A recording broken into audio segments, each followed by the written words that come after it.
जय माताजी मित्रों। હા મિત્રો जय सियाराम। राधे राधे राधे। चैत्र महीनो એટલે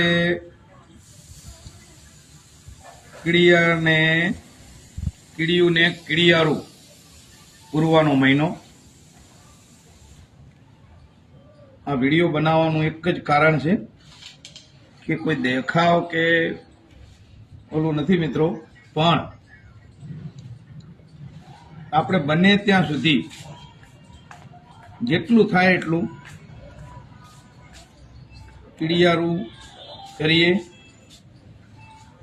કીડિયારું ચૈતર મહિનામાં કીડિયારું એટલે આખા વર્ષનું કીડીઓનું ભોજન ખાવાનું। જય માતાજી।